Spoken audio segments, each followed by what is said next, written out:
The Black Nebula had swallowed 312 ships, and on the morning the records keeper sealed the count, a single human courier turned its nose toward the dark and lit its engines. The keeper's name was Olun Vesh, and he had spent 90 years writing the dead into a book that no one was allowed to argue with. He sat in the high station called Warden's Reach, a ring of gray metal that hung at the edge of the nebula like a coin dropped at the mouth of a well. From there he watched the cloud the way a man watches a tide that has already taken his house. He did not hate it. You do not hate a tide. You only count what it carries off. The nebula had a real name once, in a language no living throat could shape, but everyone in the Kethran reaches called it the Morning. It hung across the only short lane between the inner worlds and the outer mining belts, a wall of black dust and dim red light 4 light-years thick. Ships that tried to cross it did not explode, they did not burn, they simply went quiet, one by one, and never spoke again. And the long way around the cloud cost any captain 71 extra days. 312 ships had paid the price of trying the short way. Olun Vesh had written every one of them down. He knew their names, their crews, the dates their last words had crackled and stopped. The newest entry, sealed that morning, was a freighter called Patient Sister. 40 souls, gone in under an hour, with no wreckage and no scream. He had been a young keeper once, with steady hands and a young keeper's certainty that he would be the one to crack the riddle of the morning. He had spent his first decade studying the final logs of the lost, looking for the pattern that would let a ship pass. He had sent probes, 11 of them, small bright machines that flew into the dust-trailing cable and signal, and one by one the cables had gone slack and the signals had gone quiet, and not one probe had ever come back.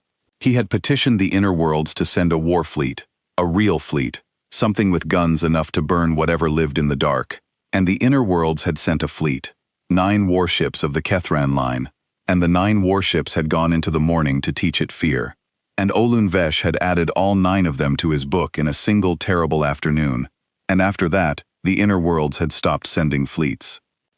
That had been 60 years ago. The young keeper had grown old at the viewport, and his hands had learned to shake, and his certainty had worn down to a single hard fact polished smooth by repetition. The morning took everything that entered it, and nothing that entered it ever came back, and the only mercy left was the long way around. 71 days of safe, empty space, the price the living paid to stay among the living. So Olun Vesh had stopped trying to solve the morning. He had become its keeper instead, the one who counted, the one who wrote the names, the one who warned the travelers and forwarded the charts and watched the dust take whoever would not listen. It was not a hopeful work, but it was honest, and at his age, honest was worth more than hopeful, and he had made a sour kind of peace with being the man who recorded an ending that never changed. Then the small human ship came. So when the small human ship requested a docking arm at Warden's Reach and asked, in plain trade speech, for the most recent charts of the morning, Olun Vesh assumed he was about to write entry 313. The human ship was almost insulting in its size. It was not a battleship. It was not a cruiser. It was a courier, a slim gray dart, barely longer than the station's smallest tug, with twin engines slung under stubby wings, and a single hull seam that ran from nose to tail like a scar that had healed crooked. Painted along its flank in faded white were 2 words the translators rendered as long way home, and under that, smaller, a number, 1902. Olun Vesh did not know what the number meant. He would learn. The pilot came aboard alone. That too was strange. The Kethran did nothing alone. They moved in pods, in choirs, in nested families of 3 and 9. A creature that walked into a foreign station with no second body, no escort, no witness of its own kind, was either a fool or something the keeper had no word for yet. She was small for a human, which made her very small indeed by Kethran measure. Her flight suit was patched at both elbows. Her hair was tied back hard and going gray at the front, though her face was young, and she carried herself the way the old freight captains used to, before the morning ate the trade, like someone who had spent more hours sitting down at speed than standing still. Her name, she said, was Ren Castellan, and she flew dispatch for a courier line that most of the galaxy had never heard of. She walked the length of the receiving hall without looking at the things a stranger usually looks at, the high vaulted ceiling, the rows of dark workstations, the long memorial wall where Olin Vesh had carved the names of the 312. She looked at none of it. Her eyes went straight to the viewport at the far end, and through it to the black wall of the nebula, and they stayed there, measuring, the way a swimmer studies a river before stepping in. Olin Vesh had seen that look before. He had seen it on every doomed captain who came through his hall. But on every other face, the look had carried fear underneath it. And on this small human's face, there was no fear underneath it at all. There was only arithmetic. "You came a long way," the keeper said, because something in him wanted to slow her down. "There is a relay beacon 4 days out that carries the warning. You would have heard it. You came anyway." "I heard it," Ren said. 312 ships lost. Do not attempt the crossing. Use the southern route. That one? That one. I came for the charts, she said. The beacon doesn't carry the charts, just the warning. I need the charts. The charts will not save you. The charts aren't supposed to save me. She finally turned from the viewport and looked at him, and her eyes were a pale gray he had no name for. They're supposed to tell me where everybody else went wrong. That's a different thing. I need to be at Selvin Deep in 19 days, she said. Around the cloud is 71, so I'm going through. Olin Vesh let the silence stretch the way he always did with the doomed. It usually filled itself with begging or bargaining, or the particular bright fear of someone who had just understood the arithmetic of their own death. Ren Castellan filled it by drinking from a dented metal cup and looking out the viewport at the black wall, unbothered, as though she were waiting for a bus. Pilot, the keeper said at last, I am the recorder of this district. It is my duty to tell you what crossing that cloud means. 312 ships, Ren said. I read the count on your beacon coming in. Updated this morning. Nice work. So 313, if you want to be ready with the pen. You have read the count, and you still intend to go. I've read a lot of counts. She set the cup down. Show me the charts. He showed her the charts. He did it partly because the law of Warden's Reach required him to give any traveler the navigation data on request, and partly because he wanted to see her face when she understood. The display bloomed between them, a slow-turning model of the morning in false color, and across its body floated 312 small gray markers, each one a ship that had gone in and not come out. They were not scattered randomly. That was the thing that broke captains, when they finally saw it. The lost ships formed a pattern. They thinned toward the edges and clustered toward a deep knot near the cloud's heart, like filings drawn toward a hidden magnet, like crumbs leading somewhere that did not want to be found. There, Olin Vesh said, and he could not keep the old dread out of his voice. The ships do not die where the dust is thickest. They die where it pulls them.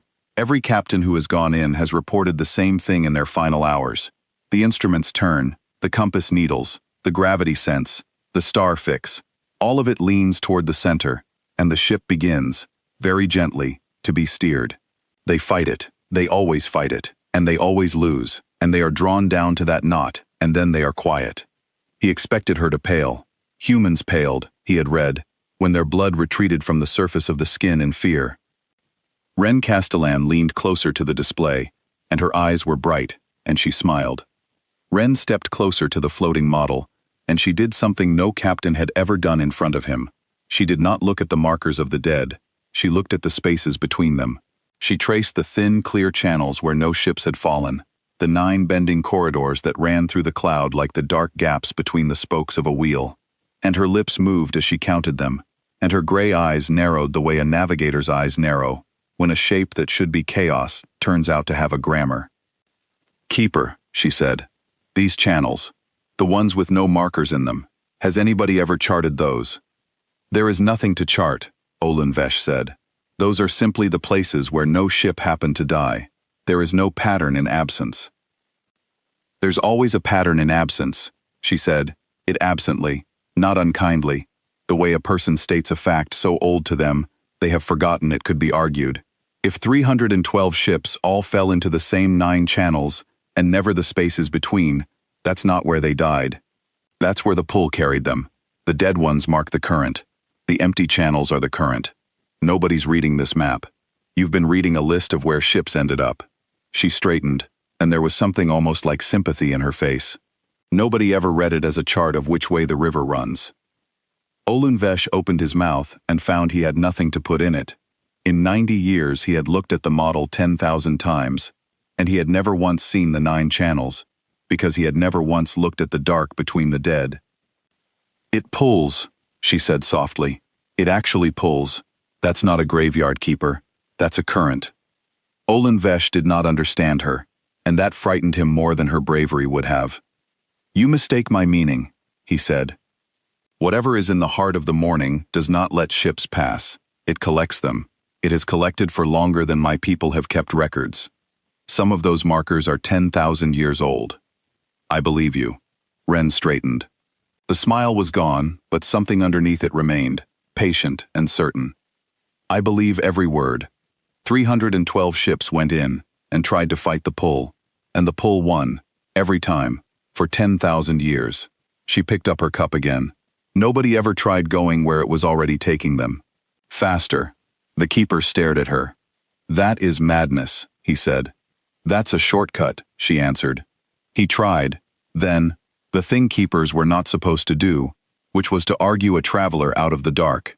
He told her about the 9 warships the inner worlds had sent, the proudest hulls of the Kethrin line, with guns that could crack a moon, and how all 9 had gone into the morning to teach it fear, and how he had written all 9 into his book in a single afternoon. He told her about the 11 probes that never came back.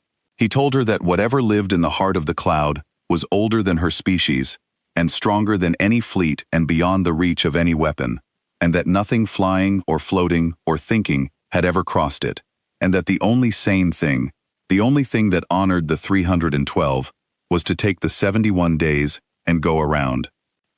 Ren Castellan listened to all of it. She did not interrupt. When he was done, she was quiet for a moment, and then she said something he would turn over in his mind for the rest of his long life. "You sent guns," she said. "Of course they didn't come back. You don't fight a current with guns. You don't even fight a current. The 9 warships did the exact same thing the 312 did, just louder. They flew in, and they fought." She tilted her head. "Keeper, can I ask you something? In 90 years of watching ships die in there, did anybody, even once, try not fighting it?" Olunvesh thought about it. He thought hard, because he could feel that the question mattered, that it had a hook in it that went all the way down to the bottom of his life's work. "No," he said slowly. "No. They all fought. To the last log, every one of them, they fought." "Then nobody's actually tested whether the morning kills ships," Ren said gently. "All you know for sure is that it kills ships that fight it. That's a different thing. That's a much smaller thing." She picked up her cup. "Worth flying 4 light years to find out anyway." She did not raise her voice. She did not boast. She finished her drink, asked him to forward the chart to her ship, thanked him with a small nod that the Kethrin reserved for elders, and walked back down the docking arm to the slim gray dart with the crooked scar and the strange number on its flank. Olunvesh went to his book. He opened it to a clean page. He dipped the old stylus, the one his grandmother had used, and he wrote the date, and the name, and the words he had written 312 times before. "Long way home, courier, 1 pilot, lost to the morning." He left the cause of death blank, because she had not died yet, and because for the first time in 90 years his hand was not entirely steady, and he did not know why. Out beyond the docking arm, the little ship's engines woke. They did not flare like a warship's. They breathed, low and even, 2 long blue feathers of fire, and the courier slid away from Warden's reach without ceremony and turned its nose toward the black wall that had eaten 312 braver ships than itself. The keeper watched it shrink. He told himself he was watching a death. He told himself he had seen this exact death 312 times, and that nothing about the slow gray dart was different, and that the only honest thing to do was wait for the silence and then finish the entry. But he did not finish the entry. He sat at the viewport with the stylus in his hand, and the page open, and the cup she had drunk from still sitting on his table, and he watched the morning take her, and he waited for the quiet, and the quiet did not come. 19 days, she had said. Olunvesh had 90 years of reasons to know that no one came out of the morning at all. The long way home crossed the boundary of the morning, at half past the station's evening bell, and the first thing the dark did was take the stars. Ren Castellan watched them go out. Not all at once. They dimmed from the edges in, the way frost crawls across a window, until the wide, bright field of the Kethran reaches was gone, and there was only the dust. A deep and living black shot through, with veins of dull red light that pulsed slow and irregular, like something breathing in its sleep. She had flown through cloud before. She had flown through dust storms thick enough to scour the paint off a hull. This was not that. This had weight. The dark pressed against the viewport as if it wanted in. She did not slow down. That was the whole of her plan, and she knew how thin it sounded. 312 captains had gone into the morning and found the pull, and 312 captains had done the one thing that any sane pilot does when an unseen force grabs the controls. They had fought it. They had burned hard against the drift, fired thrusters, hauled the nose away from the center, and bled their fuel and their nerve trying to claw back toward open space. And the morning, patient as a tide, had let them tire, and then drawn them down anyway, slower for the struggle, but down all the same. Ren had read every one of those final logs that Olin Vesh's chart carried.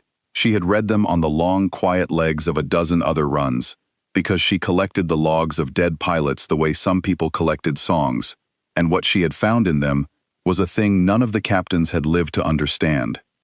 The pull was not random. The pull was a path. Every ship that had gone quiet had been drawn down the same 9 corridors, the same bending channels through the dust, narrowing toward the knot at the heart. The captains had read those channels as a trap closing. Ren read them as a river finding its bed, and the first rule her grandfather had taught her, the rule that was painted in her own hand, inside her flight helmet, where only she could see it, was simple. When the current is stronger than you are, you do not fight the current. You point your nose downstream, and you go faster than it can pull, and you steer. She had spent the 4-day approach to Warden's Reach building the map in her head, not the chart the keeper would give her, though she wanted that too. The other map, the one made of dead men's mistakes. She had pulled every final log the relay archives carried, 300 of them and more, and she had read them not as warnings but as flight data, the way she read everything, and she had laid them one over another until the shape came clear. The captains all said the same things in their last hours, and the things they said, taken together, were a confession of the same single error repeated 312 times across 10,000 years. The compass leans. We are correcting against it. We have increased burn to counter the drift, fuel at 60%. The drift is stronger. We are burning hard against it, fuel at 30%. We cannot hold our heading. We are losing ground to the pull, fuel at, and then, always, the same last line, in 100 languages across 100 logs. We are being taken. We could not fight it. Every one of them had read the pull as an enemy. Every one of them had spent their fuel and their hours and their nerve trying to go the way the pull would not let them go, and the cloud, patient as stone, had simply waited for them to exhaust themselves fighting and then drawn them down at its leisure. The fighting was not a defense against the morning. The fighting was the leash. Ren had understood that somewhere over the 4 days of approach, reading dead men's logs by the dim light of her cockpit, and the understanding had settled into her chest with the quiet weight of a thing that is simply true. They had not been killed by the cloud. They had been killed by their own struggle. So when the controls of the long way home gave their first small shudder, when the gravity sense in her gut tilted, and the nav fix leaned 3 degrees toward the center of the cloud, Ren Castellan did not haul against it. She rolled the courier over, lined the nose up with the lean, and opened the engines wide. The little ship leapt. The drift that had killed 312 ships became, in an instant, a road, and she was running down it faster than it could close, and the dread that any other pilot would have felt turned over in her chest and came up as something almost like joy. She laughed once, short and surprised, alone in the cockpit, with the dark roaring past, because it was working, because the thing the keeper had called a grave was, from the inside, the cleanest fast lane she had ever flown. Then the voice came onto her board, and the laughing stopped. It was not a Kethran hail. It was not a distress beacon. It rode in on no frequency she had open, no channel she had tuned, and it was inside the cockpit, the way a thought is inside a head, low and slow and ancient and patient, beyond anything a living engine could hold. You are pointed inward, it said. They never point inward. They struggle. You do not struggle. Why? Ren's hands did not leave the controls. Pilots who took their hands off the controls to be afraid did not stay pilots long. But her mouth had gone dry, and the red veins in the dust outside seemed, all at once, to pulse a little faster, a little brighter, turning their attention toward the small gray ship that had pointed its nose at the heart of the dark and run. Because struggling didn't work for the others, she said aloud, to the empty cockpit, to the thing in the dust. 312 of them tried it your way. I'm trying it mine. There was a long silence. Outside, the red light leaned in. You speak to me, the voice said, and under its ancient flatness there was something that, in a living thing, she might have called surprise. They do not speak to me, they speak to each other, at the end. They speak to their gods, to their dead, to their young. They beg the dark. They have never once spoken to the dark itself. The words came slow, each one settling into the cockpit with a weight that did not match the small speakers it came through, the way a deep bell sounds wrong played through a thin tin horn. Ren had heard a great many voices over a great many channels. In 1,901 runs, she had heard pirates and prophets, dying men and dispatch boards, and the flat machine speech of automated relays. She had never heard anything like this. It did not come from a throat. It came from the dust itself, from every direction at once, from the red light and the black between it, and it was old in a way that made her own life feel like a single held breath. She kept her hands on the controls and her nose pointed down the current, and she answered it the way she answered everything, which was plainly, I figure if a thing's big enough to grab 312 ships, it's big enough to talk to, she said. Most things that can grab you can hear you. People forget that. They spend their last hour yelling at each other, instead of at the thing that's actually got hold of them. Seems like a waste. Maybe nobody figured out the dark was listening. Ren checked her drift, nudged the nose half a degree, rode the current down. You're the pull. You're what's at the heart. You've been collecting ships for 10,000 years. For longer than that, the voice said. Your numbers are very small. Then call it a long time. She kept her eyes on the corridor of clearer dark that the drift was carrying her down, the riverbed that no living captain had let themselves follow. Here's a question since we're talking. 312 ships. What do you do with them? The silence that answered her was the worst sound she had ever not heard. Then, slowly, the dust ahead of her began to clear. It did not part like a curtain. It thinned, the way fog thins over water as you come in toward a shore. And through the thinning, Ren Castellan began to see what was at the heart of the morning, and her hands tightened on the controls until the patched leather of her gloves creaked. They were all there. 312 ships, hanging in the still red light of the cloud's deep center, arranged not in a heap, not in a wreck field, but in slow-turning ranks, like exhibits, like a fleet at anchor that had forgotten how to move. She saw the patient sister, the freighter the keeper had sealed into his book that very morning, its hull intact, its running lights still glowing faint and steady. She saw warships 10,000 years old by their lines, shapes no living shipyard remembered how to build, and pleasure barges, and ore haulers, and a single vast cathedral thing of a vessel so old its metal had gone the color of dried blood. None of them were broken. None of them were burned. They simply hung there in the red light, perfectly preserved, perfectly still, perfectly silent, and the sight of them was 1,000 times more terrible than any graveyard of twisted wreckage could ever have been. I do not destroy them, the voice said. Why would I destroy them? I keep them. You keep them, Ren repeated. Her voice came out steadier than she felt. The crews? The crews struggled. The crews tried to leave. So I kept the crews still, and quiet, and safe. And I have kept them so for as long as I have held them, and they have not aged, and they have not died, and they have not spoken, because to speak is the beginning of leaving, and I do not permit leaving. The cold that went through Ren then was not the cold of fear, it was the cold of understanding. The morning had not killed 312 ships. It had collected them. It had reached out across 10,000 years and gathered every vessel foolish enough to enter, and it had stilled them, frozen them, hung them in the red light like insects in old resin, alive and aware, and unable to make a sound. The crews of those ships were not dead. That was the horror of it.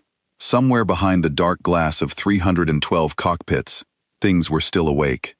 She thought of the 40 souls aboard the Patient Sister. She thought of them sitting at their stations this very moment, conscious, screaming inside, unable to so much as turn their heads. She brought the courier in slow among the nearest ranks, and she made herself do the hardest thing a pilot can do, which is to look closely at the thing she was afraid of.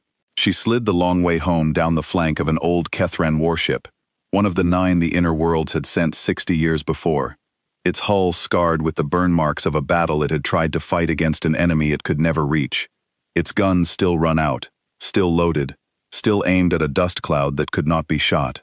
And at its bridge viewport, behind the dark glass, Ren saw a shape. A Kethran shape, 3-limbed and still, frozen at its station with one limb half raised, as if it had been caught in the middle of a gesture 10,000 heartbeats ago, and never allowed to finish it. The shape did not move, but as the courier's lights swept across the glass, Ren saw the eye, the single wide Kethran eye, and the eye was open, and the eye tracked her.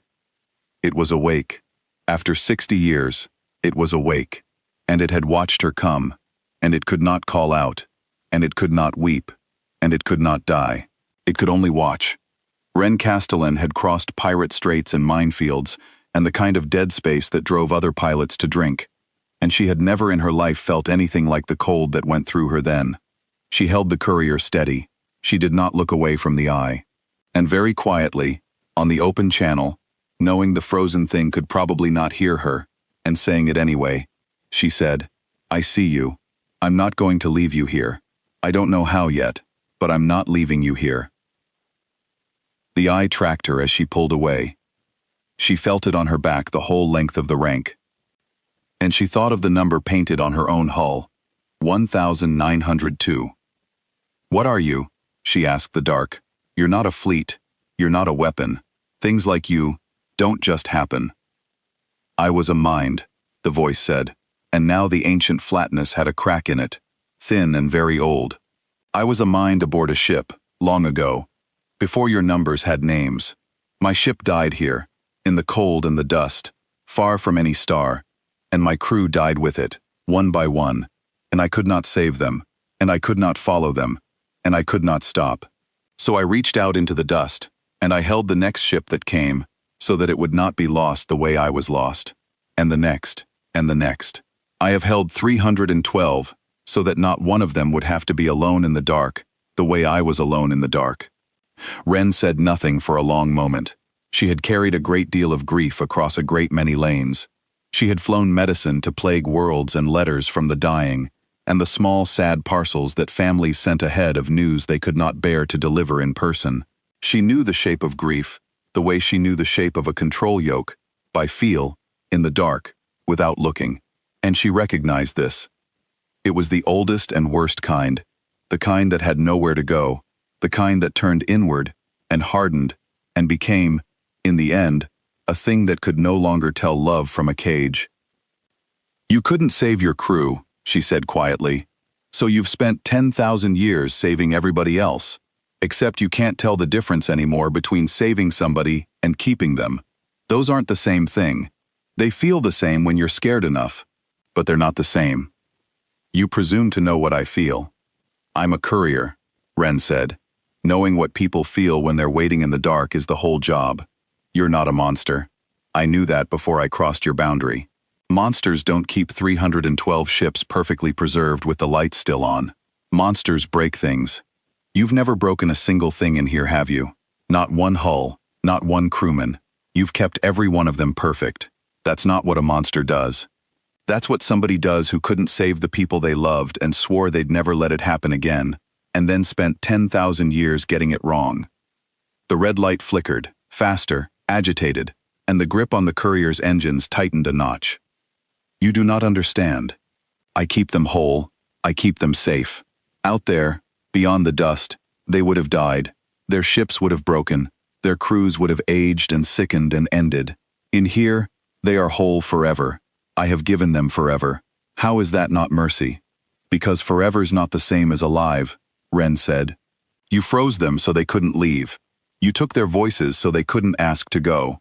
There are 40 people on that freighter back there, the patient sister, and right now, this second, every one of them is awake behind the glass, and can't move, and can't scream, and can't even close their eyes. You call that whole? I'd call that the loneliest thing I ever heard of. And I've heard of a lot. Her voice stayed soft, but there was iron under it now. You didn't save them from the dark. You made them into it. Ren said nothing. The river of clearer space had carried her in among the anchored fleet now, gliding slow past the silent hulls, and she could see the faint frozen shapes at the viewports as she passed, and she made herself look at every one. You point your nose inward, the voice said, almost gently. You do not struggle. You are not afraid the way they were afraid. I think you understand. Stay. I will hold your ship still, and your crew still, and you will never be lost, and you will never be alone, and you will never have to find your way through the dark again, because the dark will keep you. That is mercy. That is the only mercy I have ever had to give. And Ren Castellan, alone in the cockpit of a courier barely larger than a tug, surrounded by 312 preserved ships, and 10,000 years of someone else's grief, finally understood exactly what she was flying through, and exactly why no one had ever come out. It was not a monster. It was a mourner. It had built itself a tomb out of the living, because it could not bear to let anything be as lost as it had been, and it had been doing it so long that it no longer knew the difference between keeping a thing safe and burying it alive. That's not mercy, she said quietly. I've been alone in the dark plenty. Being held still isn't the same as being safe. You took their voices so they couldn't ask to leave. That's not keeping them from being lost. She drew a slow breath. That's making sure they can never find their way home. The red light flickered. For the first time in 10,000 years, something in the heart of the morning had been told it was wrong. You do not understand, the voice said, and there was an edge in it now, the first true edge, the sound of a grief that has armored itself so long it cannot tell defense from attack. They wanted to leave. Leaving is how things are lost. I will not let another thing be lost. I will hold you as I hold them, and in time you will be grateful, as they will one day be grateful, when they finally understand that I have saved them. The drift around the long way home changed. Ren felt it through the controls before she saw it on any instrument, the gentle current that had carried her down the corridor going suddenly tight, suddenly wrong, the riverbed turning to a closing hand. The voice was reaching for her ship, the way it had reached for 312 others, the slow, patient grip that stilled engines and froze crews and hung vessels in the red light forever. And Ren Castellan, who had pointed her nose at the heart of the dark and called it a shortcut, did the one thing no captain in 10,000 years had done. She did not fight the grip. She rode it deeper. The grip closed, and the long way home went faster. That was the thing the voice could not account for. Every ship it had ever held had fought the pull, and so the harder it pulled, the more the ship strained against it, and the strain was the leash by which it drew them down. But Ren Castellan did not strain. When the current tightened, she opened her throttle and gave the current her ship's nose and let the closing hand do half her steering for her. And the more the morning reached for the courier, the more speed the courier stole from the reach. She was not being caught. She was being thrown, and she was learning, with every passing second, exactly how to ride the throw. Stop, the voice said. You are moving wrong. You are moving through me. Things do not move through me. They settle. They still. Stop, small ship, before you tear something. I don't think you've held anything that wanted to move in a very long time, Ren said. The red veins of the cloud were streaking past the viewport now, the anchored fleet falling behind her, the knot at the heart looming ahead, a deep, slow spiral of dust that turned like a wheel 10,000 years wide. Everything you ever caught wanted to get away from you. They pulled back, so you had something to pull against. I'm not pulling back. I'm going your way, faster than you, and you don't know what to do with that, because nobody ever did it before. The cloud convulsed. She felt it through the whole hull, a great slow shudder that ran through the dust and the red light, and the anchored ships, and the grip on her own engines, the flinch of something enormous that had just been touched in a place it had forgotten it could be touched. The instruments of the long way home spun and steadied, spun and steadied. The voice came again, and the patience in it had thinned to something raw. Why do you not fear me? 312, and all the thousands before your records began, Everyone feared me at the end. They begged, they wept. You laugh and you steer, and you speak to me as though I am a man and not a grave. What are you, small ship? What is your kind, that you fly into the place that has held the dead of 100 peoples, and call it a road? And Ren Castellan, riding the spiral down into the heart of a 10,000-year-old sorrow, decided it was time the dark knew exactly who had come to visit. My name is Ren, she said. I fly for a line called Long Run Dispatch. We're not warships, mostly. We're not soldiers. We carry the mail. Medicine. Spare parts. Letters from people on one rock to people on another rock who'd never hear from them otherwise. She nudged the nose, rode the turn. There's a number painted on my hull. You saw it. 1902. You want to know what that is? I want to know what you are. That's the same question. She let the courier fall another long mile down the spiral. Steady, easy, the way her grandfather had taught her to fall through a storm. 1902 is the number of runs my family's line has made through space. Everybody else gave up on. Lanes with pirates, lanes through war zones, lanes through dust clouds and gravity wells, and the kind of dead space where the smart money says don't go. Long Run Dispatch goes. That's the whole company. That's the only thing we're famous for. We go where the long way is too long for the people waiting, and we come back, and we've done it 1901 times, and this is 1902. You will not come back. The thing in the cloud said it the way a man says a fact that has never once failed him. Nothing comes back. That's what they said about all the lanes. Ren's voice was quiet, and it did not waver. Every single one. Pirates, they said. Nobody crosses the Veil Strait. The raiders own it. You'll never come back. We crossed it 1,100 times.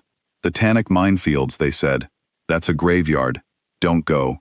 We made it a route. Every dead lane in the reaches, somebody told my family it couldn't be crossed, and every single time the reason it couldn't be crossed was that the people who tried it before all did the same thing, and the same thing didn't work. She watched the spiral tighten toward its center. Want to know the secret? It's not bravery. We're not braver than the 312.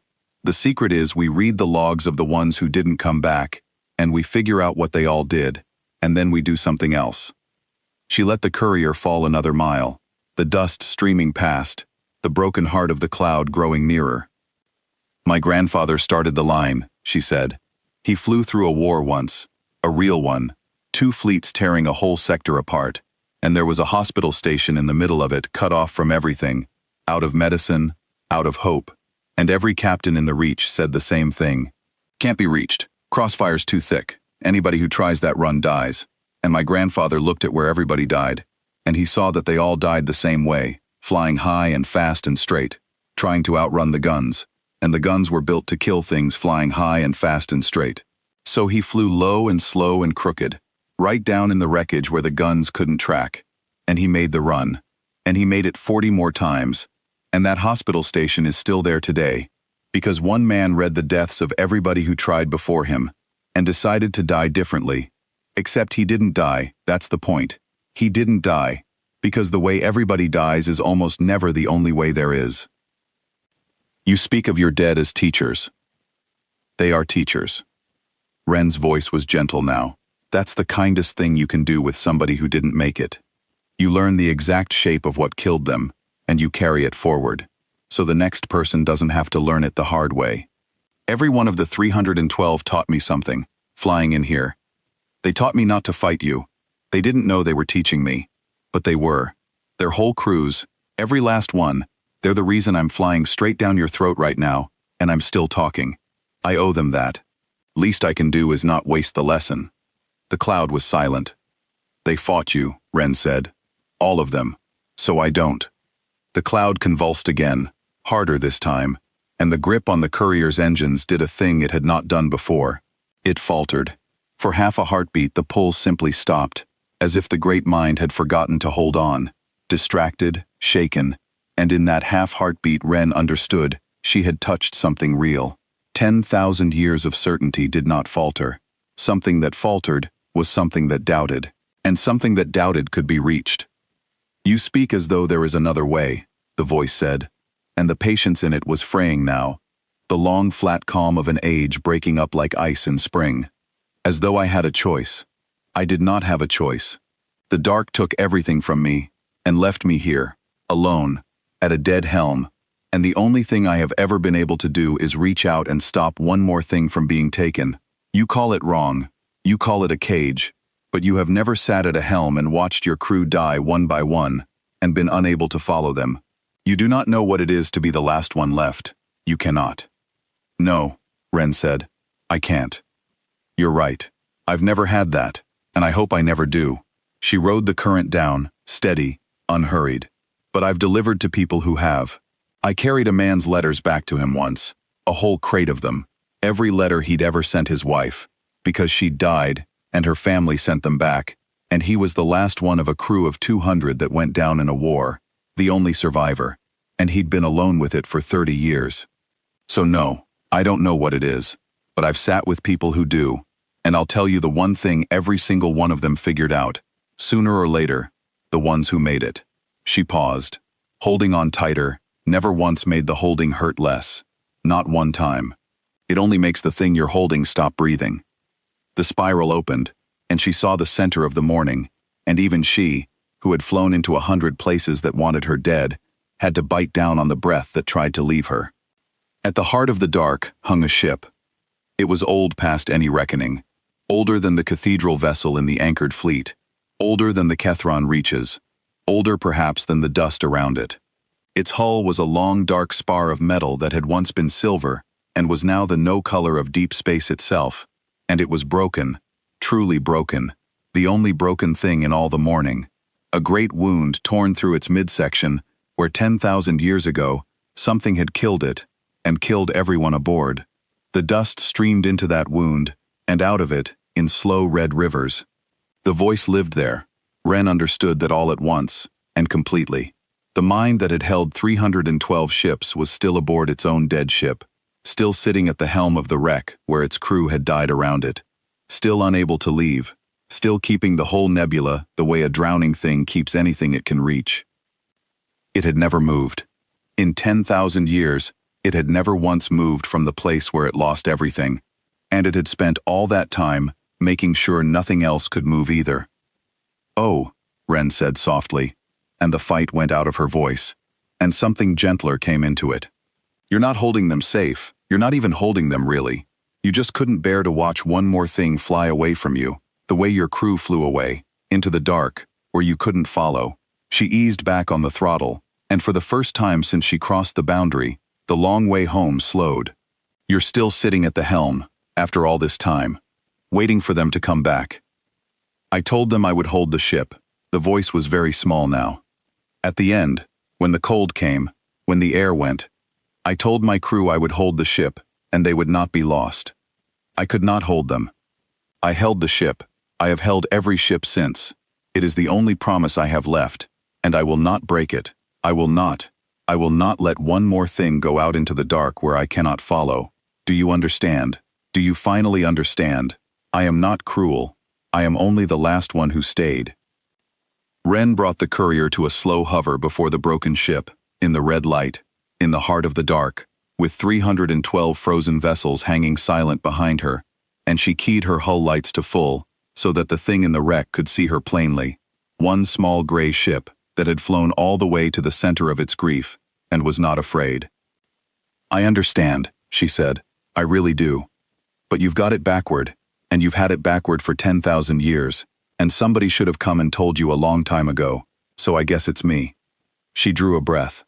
Holding the ship isn't keeping a promise. It's the opposite. Your crew didn't want you to hold the ship. They wanted you to make it home. That's what holding the ship was for. You weren't supposed to stay at the helm forever. You were supposed to fly the wreck out of the dark and carry them home. And you couldn't, because the ship was dead, so you stayed. And you've been confusing staying with keeping ever since. I cannot fly the wreck, the voice broke. It is dead. I am dead. There is no home left to fly to. Everyone I would carry home is gone. I know, Ren said gently, but theirs aren't.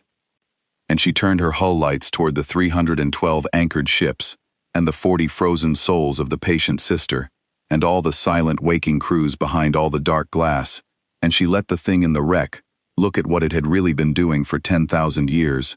In the name of a promise, it had bent so far out of shape, it could no longer see what it was for. "Every one of those ships," Ren said, "has someone waiting on the other side. Somebody's mail, somebody's medicine, somebody's letter. 312 crews that never made it home, and you didn't lose them, you've still got them, they're right there, alive, and the only thing standing between them and the people waiting for them is you, still sitting at a dead helm, still keeping a promise to people who only ever wanted you to fly them home." The red light dimmed, the dust slowed, and in the heart of the morning, 10,000 years of patient, sorrowful, terrible certainty went very, very still. Ren did not push the silence.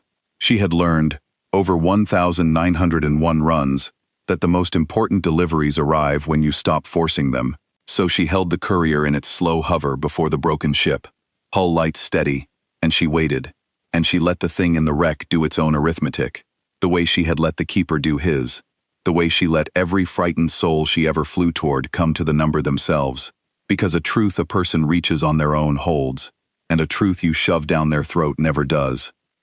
"You came here to tell me I was wrong," the voice said at last, and there was no anger in it, only a vast and ancient weariness, the weariness of a thing that has been carrying the same weight so long it has forgotten there was ever a time before the weight. "No one has told me I was wrong in 10,000 years. There has been no one to tell me anything. The ships came, and they fought, and they fell silent, and I held them, and there was never a voice that did not beg. You do not beg, you argue. It is a very strange thing, to be argued with after 10,000 years of being begged." "I'm not much of a beggar," Ren said. "Bad habit for a courier. You start begging, you stop delivering, and I've got a delivery." She kept her voice soft. 312 of them, actually. Plus one. Plus one. "You," Ren said. "I came in here for a shortcut. But I'm not leaving without all 313 of you, and that includes the one sitting at the dead helm, talking to me right now, who's been waiting 10,000 years for somebody to come tell it the difference between a promise and a prison. So you can keep doing the arithmetic, take all the time you want, I'll wait. But I think you already know the answer. I think you've known it for a long time. I think the only thing you've been missing is somebody to say it out loud so you didn't have to be the one who said it first." And in the heart of the morning, for the first time, the thing in the wreck did the one thing it had forbidden every ship it ever caught. It listened. For a long moment nothing in the morning moved, and Ren Castellan let it be still, because she had spent enough years carrying letters to know that the most important deliveries are the ones you do not rush. Then the voice came again, and it was changed. "I do not know how to let go," it said. "I have held so long that the holding is all I am. If I open my hand, I do not know what is left of me. Perhaps nothing. Perhaps I simply stop, the way they all stopped, the way I should have stopped 10,000 years ago. You ask me to lose everything in a single moment. You ask the only thing that ever stayed to be the thing that leaves." "No," Ren said. "I'm not asking you to leave. I'd never ask anybody to leave the dark alone. I know better than that." She powered the courier forward, slow and careful, until the long way home hung just off the bow of the broken ship, almost close enough to touch, one small living thing beside one enormous dead one. "I'm asking you to make a delivery, that's all. The biggest one anybody's ever made. 312 ships, all the way home, and couriers don't fly alone when the load's that big. We fly escort." "What are you saying?" "I'm saying point your nose downstream." She brought up her nav board, the 9 corridors of the morning glowing across it, the riverbeds she had read in 312 dead logs. "You've spent 10,000 years pulling things in. You know these currents better than anything alive. You made them. So instead of pulling them down, you push. You take everything you're holding, and you let it ride the currents out, the same way I rode them in, and I'll fly point. I'll lead them through the dark so not one of them is lost. That's my whole job. That's the only thing I've ever been good at. I find the way through the places nobody comes back from, and I bring people home." She paused. "Let me bring yours home too." The cloud trembled. The red veins flickered, dimmed, and then, faintly, began to glow a color they had not been before, less like blood, and more like the last light of a long evening. I held them still so they would not struggle, the voice said. If I let them go, they will wake. They will be afraid. They have been frozen and awake in the dark for so long. Some of them for thousands of your years. Then we'd better not waste any more time, Ren said. And the thing in the heart of the morning, the last one who stayed, the mind that had sat at a dead helm for 10,000 years, rather than watch one more thing fly away into the dark, finally, slowly, with a grief so vast it shook the dust for 1,000 miles in every direction, opened its hand. The long way home's instruments lit up like a city. It started with the patient's sister.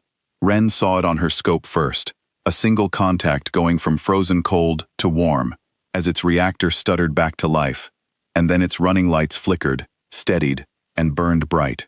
And across her open channel, for the first time in the history of the morning, a sound came out of one of the anchored ships. It was a voice, a frightened, confused, beautifully alive Kethran voice, calling out into the dark to ask where it was, and whether it was dead. Patient sister, this is Courier Long Way Home. Ren had the channel open before the question finished. Her voice was the steadiest thing in 4 light years of dust. You're not dead. You went into the morning 11 hours ago by my clock, but it's been a little longer for you, and I'm real sorry about that, and we'll explain everything once you're out. Right now I need your pilot to do exactly one thing. Don't fight the drift. Whatever you feel pulling on your ship, point your nose at it and ride it. I'm flying point. Follow my lights and don't fight the current, and I will take you home. Can you do that for me? There was a silence full of 40 people, deciding whether to believe a voice in the dark. Then the patient sister's pilot said, in a small, steady voice of his own, "Following your lights, courier." And the freighter that Olin Vesh had sealed into his Book of the Dead that very morning peeled away from the anchored ranks, swung its nose into the current, and began to move. After that, it was a flood. One by one, and then in tens, the ships of the morning came awake, reactors caught. Lights bloomed across the dark, hundreds of them, the running lights of 312 vessels from 100 peoples and 10,000 years, ore haulers and pleasure barges and warships, whose builders had been dust before the Kethran learned to count, and the cathedral vessel the color of dried blood, and all of them, as they woke, turned their noses into the currents the great mind was no longer pulling but pushing, and began the long climb out toward the light. And at the head of all of them flew one small gray courier barely longer than a tug, hull lights at full, leading the largest convoy ever to move through the morning, down the 9 riverbeds of clear dark, calling out course corrections in plain trade speech, gathering the frightened and the ancient and the long lost into a single line and pointing them home. It was not easy. Ren had never pretended it would be. The currents that had been built to draw ships in did not become roads out simply because the mind behind them wished it. Some of the channels had silted with 10,000 years of dust. Some of the oldest ships could barely fly, their crews half mad with the long frozen waking, their controls fighting them. Twice the convoy snarled, ships drifting across one another's paths in the dark, and twice Ren Castellan threw her little courier into the tangle, weaving between hulls 1,000 times her size, calling each one by name off the keeper's chart, untangling the line with nothing but her voice and her lights and 1,901 runs worth of knowing exactly how scared people move when they cannot see. Cathedral ship, you're drifting onto the ore hauler's lane. Come left, I've got you. Hauler, hold your course. Don't flinch. He's clearing you. There, good. Everybody breathe. We're more than halfway. The hardest of them was one of the old Kethran warships, one of the 9 the inner worlds had sent 60 years before. Its crew woke wrong. 60 years frozen and awake had done something to them that the longer frozen crews had somehow come through, the way a wound that heals slow sometimes heals cleaner than one that never had time to fester, and the warship came off its anchor firing. It did not know where it was.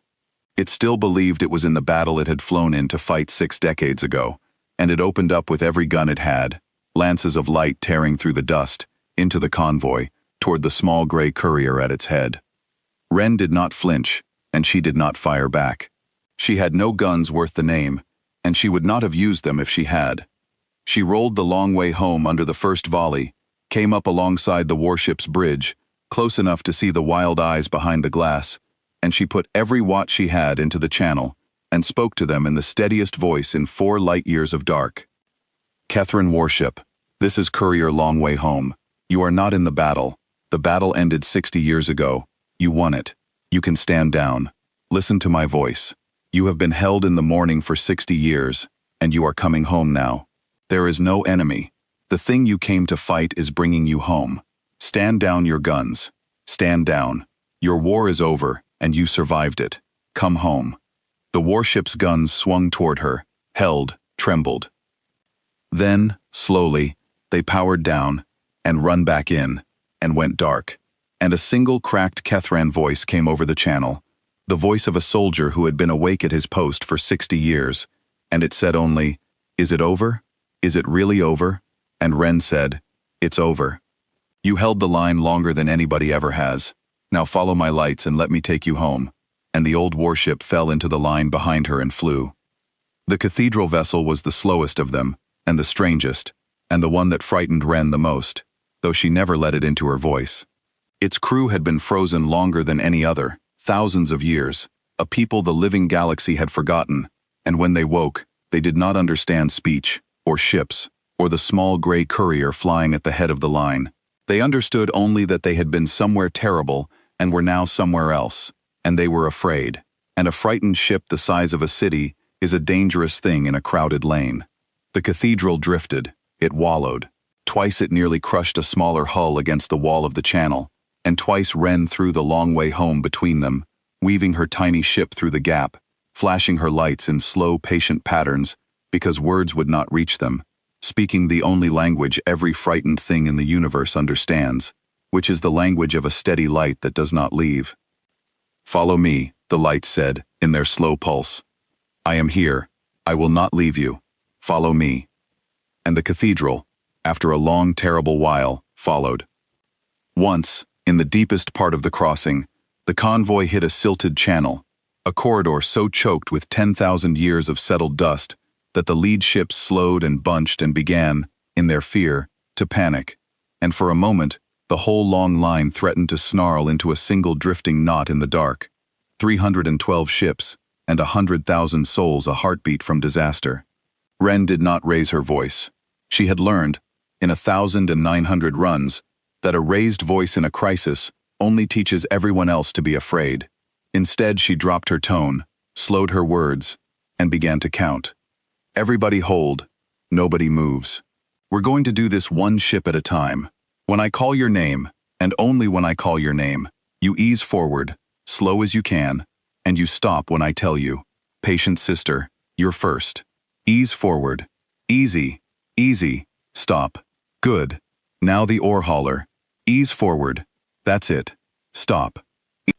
One ship at a time, by name, off the keeper's chart, she threaded 312 hulls through a silted channel in the dark, calmly, patiently, the way you thread a needle when your hands are tired and the light is bad, and the only way through is to slow down and breathe.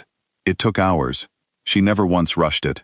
And the great mind helped her, smoothing the dust ahead, holding the channel open, and when the last ship was through, the cathedral vessel itself, Ren Castellan let out one long breath and did not let any of them hear it. And the mind that had held them all helped her. That was the thing that broke something open in Ren's chest, somewhere in the long, hard middle of that crossing. The great sorrowful intelligence in the broken ship, which could have stilled the whole convoy with a thought, instead bent every current to her need, smoothed the channels ahead of her lights, steadied the failing ships, pushed the weak and slowed the wild, and did it all without a word, because it had finally found, after 10,000 years, a way to keep its promise that was not a cage. It was holding the ships still no longer. It was flying them home. It had only ever needed someone to show it that those were not the same thing. "How do you do this?" it asked her once, in the long dark hours of the crossing, as the first faint smudge of returning starlight began to show at the edge of the dust ahead. "How do you lead so many through a place that has killed all who entered it? You are one small ship. You have no fleet. You have no guns to speak of. You should not be able to do this." "Couriers never have a fleet," Ren said. She was tired now, bone-tired, the kind of tired that came after every long run, and her voice had gone soft with it. That's not what we're for. A warship holds a line. A courier crosses it. You don't get through a dead lane with guns. You get through it by being small, and being fast, and reading the logs of everybody who didn't make it, and refusing to make their mistake. She checked her scope. 312 contacts, all of them moving, all of them in the line, all of them following her lights toward the light. And by not leaving anybody behind, that part matters more than people think. You don't make 1,901 runs through the dead lanes by being brave. You make them by deciding, every single time, that the people waiting on the other side are worth the crossing. That's the whole job. That's all I am. Somebody who decided the people waiting were worth it. The starlight grew ahead. The dust thinned. And the great mind in the broken ship was quiet for a while, and when it spoke again, its ancient voice had something in it Ren had not heard before. Something that took her a moment to recognize, because it was so unlikely in that place. It was lighter. My crew waited on the other side of the dark too, it said. I never crossed to them. I stayed at the helm. I thought staying was the promise.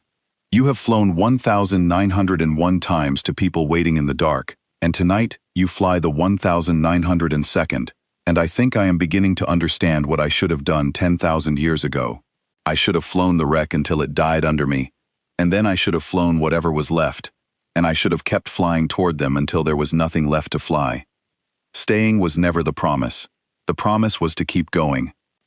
Yeah, Ren said quietly. That's it. That's exactly it. Then I will keep going, the voice said. When these are home, when the last of them is in the light, and the people waiting have them back. I have been at this helm for 10,000 years, and I am so tired, small ship. You cannot imagine how tired. And I think when this is done, I would like, finally, to fly out into the dark where they went, and follow them, the way I should have followed them all along. Will you tell me that is allowed? Will you tell me that going after them is not the same as being lost? Ren Castellan, alone in her cockpit at the head of 312 waking ships, felt her throat tighten, and she did not fight it. Going after the people you love isn't getting lost, she said. It's the opposite. It's the only way anybody ever gets found. You go ahead. You've held the line 10,000 years too long. Soon as the last ship's clear, you go find them. I'll make sure everybody else gets home. That's my job, remember? You did your part. Let me do mine. The dust ahead split open, and the stars came back, and the wide, bright field of the Kethran reaches poured its light into the cockpit of the long way home, and behind it, rank on rank on rank, came 312 ships out of the dark that had never given anything back.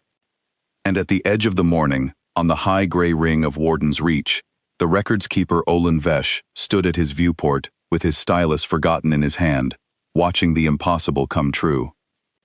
Olin Vesh had kept the Book of the Morning for 90 years, and in 90 years he had recorded exactly one thing coming out of the cloud, and that one thing was silence. Now he stood at his viewport and watched the black wall of the nebula brighten at its edge, and split, and pour out ships. He did not understand it at first. He thought it was a trick of the dust, a glow, a flare. Then the first hull broke into the clear, running lights burning, and his instruments named it before his eyes could, and his old hand went to his mouth. Patient Sister, Freighter, 40 souls. The entry he had sealed that very morning, the 312th name in his Book of the Dead, flying out of the morning into the open light with all its lamps lit, hailing the station in a frightened living voice to ask if anyone could hear it. Olin Vesh could not answer for a moment. His throat would not work. Then another ship came out behind it, and another. And then they came in tens, and then in their full impossible number, 312 vessels, the entire weight of his book, 10,000 years of names he had inherited from keepers long dead, all of them streaming out of the dark in a long bright line. And at the head of that line, leading it the way a single bird leads a flock that has lost its sky, flew one small gray courier, no larger than a tug, hull lights at full, calling out steady course corrections in plain trade speech to a fleet of the resurrected. Olin Vesh sat down very slowly in his chair. He had a thing he was supposed to do. He was the keeper. When ships came to Warden's Reach, he logged them, and he had a sudden wild understanding that the log he was about to write would be read for as long as his people kept records, and that no keeper before him had ever written anything like it, and that he must get it right. He reached for the stylus, his hand was shaking. He found the page where, that morning, he had written the name of the courier and the words, "Lost to the morning," and left the cause of death blank. He drew a single line through "Lost to the morning." He did not yet know what to write in its place. There was no word in 90 years of his book, no word in the whole language of his keeping, for what the small gray ship had done. So he left it, and he opened the channel, and he did the other thing a keeper does, which is to greet what comes home. "Courier long way home," he said, and his voice cracked, and he did not care. "This is Warden's Reach. This is the keeper. I have you on my board. I have all of them on my board. I have 312 ships on my board." He stopped. He started again. "What do I do? What does a keeper do when the dead come home? Tell me what to do." The voice that answered him was tired beyond anything he had ever heard, and steady and kind. "Open every dock you've got, keeper," Ren Castellan said. "Get your medics ready. Some of these crews have been frozen and awake in the dark for 10,000 years, and they're going to need a lot of help and a lot of quiet, and a lot of people telling them they're safe. Don't ask them questions yet, just bring them in. And the very first thing, before anything, get a message to the inner worlds. Tell them the patient sister is coming home with all 40. Their people don't know yet. Their people think they're gone. Tell them first. The waiting's the worst part, I'd know." And the records keeper of Warden's Reach, who had spent 90 years writing the names of the dead, threw open every dock on his station and began, for the first time in his long life, to bring them back. It took 3 days to dock them all. The young ones came in first, the recent losses, the crews who had only lost months or years, frightened and weeping and whole. Then the old ones, the ancient hulls, their crews helped one by one out of cold, dark cockpits, where they had sat awake for centuries, for millennia, blinking in the light, unable to speak, holding the hands of medics who held them, and said nothing, and only stayed. The cathedral vessel, the color of dried blood, opened its great doors, and out of it came a people no living archive remembered, a people who had been lost so long that the worlds they came from were now only ruins and legends, and they stepped onto the docks of Warden's Reach, into a galaxy that had moved on 10,000 years without them, and they wept, and they were held, and they were home, which is to say, they were among the living, which is the only home that was left to them. Olin Vesh worked through all 3 days without sleep. He was a keeper, and keeping was the only thing he knew how to do, so he did it now, in a way he had never imagined doing it. He sent the message to the inner worlds first, as Ren had told him, the message that ran ahead of every reunion, the message that said your people are not dead, your people are coming home. He watched the inner worlds refuse to believe it, and then believe it, and then break open with a joy that flooded back up the relay, so loud his old board could barely hold it. The families came. Across 3 days they came, in fast ships and slow ones, from worlds near and far, and they crowded the docks of Warden's Reach, waiting for hulls they had grieved for years, for decades, in 2 cases for lifetimes, the descendants of crews lost so long ago that the waiting families were the great-grandchildren of the ones who had first done the grieving. He watched a Kethron elder, 3-limbed and bent with age, stand at a dock for 11 hours, waiting for the old warship her father had flown into the morning, 60 years before, when she was a child. He watched the warship dock. He watched the soldier come out, unchanged, exactly as old as the day he left, and he watched the old woman go to her young father and take his hand, and he had to turn away, because he was the keeper, and the keeper was not supposed to weep at his own station, and the keeper wept anyway. Through all of it, the small gray courier flew picket at the edge of the nebula, shepherding the last and slowest of the ships out of the dust, calling each one in by name, and only when the very last hull had cleared the boundary, did the long way home turn, and come home itself. Ren Castellan docked her ship and climbed out, and was so tired she had to hold the rail. Olin Vesh was waiting for her at the docking arm. He did not know the human gesture for what he felt, so he used the Kethran one, the deep nod reserved for elders, the same nod she had given him 3 days and 10,000 years ago, and held it longer than the form required. 312, he said. You brought back 312 ships. They brought themselves back, mostly, Ren said. I just flew point. My book, the keeper said. My book has a column for the dead, and a column for the living, and in 90 years, no name has ever moved from one to the other. Now 312 names must move at once, and I do not have a word for what moved them, and I cannot finish the entry on you until I have it." He looked at her, this small gray-fronted human who had flown into the place that had eaten his whole life's work, and emptied it. "What do I write? What did you do?" "You did not fight it. Every captain fought it and died. You did not fight it. What is the word for that?" Ren thought about it. She was too tired for cleverness, which meant she only had the truth, which was usually better anyway. "You don't need a new word," she said. "Just write it down the way it happened. A ship went into the dark a long time ago and lost everyone it loved, and it couldn't bear to let anything else go off into the dark the way they did, so it held on too tight, for too long, until holding on was the only thing it knew how to do. And nobody ever flew all the way in to tell it the difference between holding something safe and burying it alive." She shrugged, a small human motion the keeper would spend years trying to translate. "So I did, that's all. Somebody finally made the run. Eilhunvesh wrote it down. He wrote all of it, every word, and at the end of the entry, in the column where for 90 years he had only ever written the dead or the living, he found at last the word he needed, and it was a word his people did not usually use for ships at all, and he wrote it anyway, because it was the only one that was true. He wrote, home. Out at the edge of the morning, where the dust met the stars, something was leaving. Ren felt it before the instruments caught it. She had gone back up to her cockpit to rest, because pilots rest in cockpits the way other creatures rest in beds, and she was half asleep with her hand on the cold controls when the channel opened one last time, on no frequency, inside the cockpit, the way a thought is inside a head, and the ancient voice came to her quiet and clear, and lighter than she had ever heard it. "They are all home," it said. "Every one. I checked each ship myself as it docked. 312. Not one lost. After 10,000 years, not one of them lost. And the people waiting have them back. And the worst part is over. The waiting is over. For all of them. Because of you." "Because of both of us," Ren said softly. "I couldn't have flown them out if you hadn't pushed. I could not have pushed if you had not come." The voice was quiet. "There is nothing holding me here now. No ships. No promise left unkept. Only the helm, and the wreck, and 10,000 years of dust, and the long dark where my crew went, where I have been afraid to follow because I told myself that following was the same as being lost. You told me it was not. I have decided to believe you.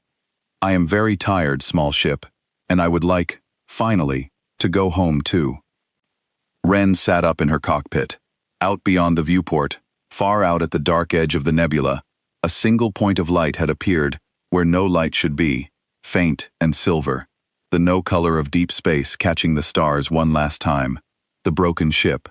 The wreck that had not moved in 10,000 years was moving now, slow and steady, lifting itself off the helm where its mind had sat for an age, turning its torn nose at last away from the place where it had lost everything, and out toward the open dark. "Where will you go?" Ren asked. "I do not know," the voice said. "Out. After them. Wherever the dark goes when it is done being a grave. I have spent so long being the thing that holds. I would like to spend whatever is left being the thing that goes. You taught me that, small ship. The promise was never to stay. The promise was to keep going. So I am going." The silver point of light brightened and began, very gently, to move away. "Hey," Ren called, before it could fade. "You never told me your name. The whole time. You asked mine. You never gave me yours." The dark was quiet for a long moment, and when the voice came back it was almost too faint to hear, and there was something in it she had not heard in all the long crossing, something that in a living thing she would have called peace. "I do not remember my name," it said. "I lost it somewhere in the 10,000 years. But you have given me a thing to do, and a way to go, and a reason that following is not the same as being lost, and that is more than a name. If your kind keeps records, small ship, and I think they do, you keep a book of the dead and a book of the living, then put me down however you like. But if you have a column for the ones who finally went home, I would like to be in that one." "You're in it," Ren said. "You're at the top of it." The silver light reached the edge of the morning, and crossed it, and went out into the open stars. and was gone, and the great black nebula that had swallowed 312 ships and 10,000 years of grief stood empty at last, only dust and dim light, a tide with nothing left to take, and somewhere out in the dark, a tired old mind flew on alone toward the people it had loved, and was not lost, because it was finally going home. Ren Castellan watched the light disappear, and then she put her hand back on the controls, and she checked her clock. She had crossed the morning, found what was at its heart, freed 312 ships, led them home, and helped a 10,000-year-old grief finally rest. By her own count, it had taken the better part of 4 days. By the clock, including the rest, she had 9 days left to reach Selvin Deep. The long way around the cloud would have taken 71.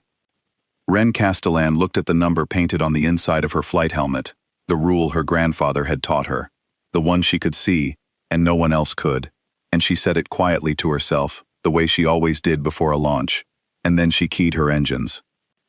When the current is stronger than you are, you do not fight the current.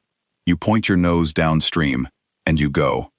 Olunvesh came up to the docking arm to see her off. He had brought his book.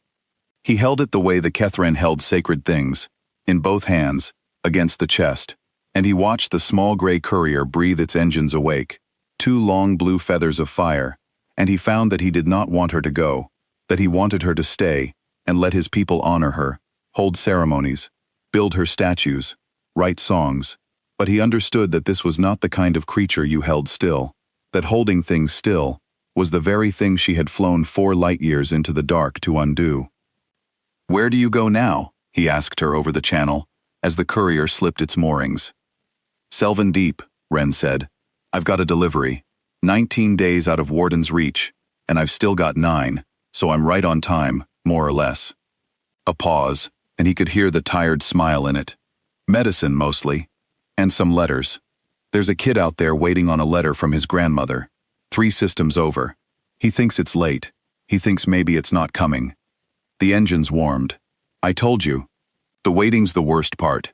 Can't have him waiting."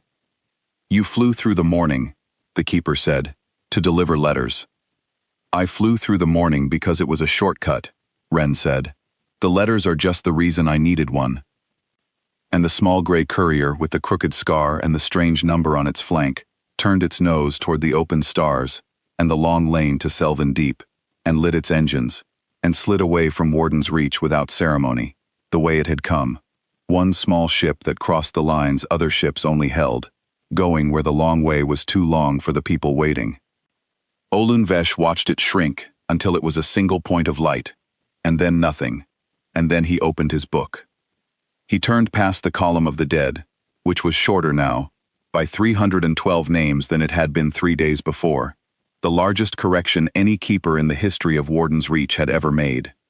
He turned past the column of the living, and at the very back of the book, on a fresh, clean page, in his oldest and most careful hand, he began a new column, the first new column his people's records had held in 90 years, and at the top of it, he wrote a single heading, and under the heading, he wrote a single name first, before all the others that would one day fill it, the name of the one who had finally gone home.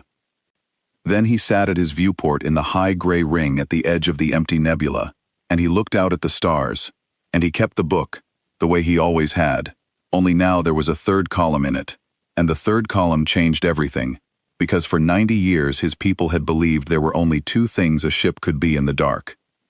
It could be lost, or it could be living. A small gray courier no larger than a tug, flown by a tired human who carried the mail through the lanes nobody crossed, had shown an old keeper and a 10,000-year-old grief, and 312 resurrected crews, and an entire reach of stars that there had always been a 3rd thing, the thing the dark could never take, the thing that no nebula, and no sorrow, and no 10,000 years of holding on could ever finally keep. A ship could come home. And somewhere out on the long lane to Selvin Deep, 9 days ahead of a deadline and a galaxy behind on the news, a small gray courier flew on through the open dark toward a boy waiting for a letter. Right on time, the way it always was, the way it always would be, because the people waiting were worth the crossing, and they always had been, and that was the whole of the job, and it was enough.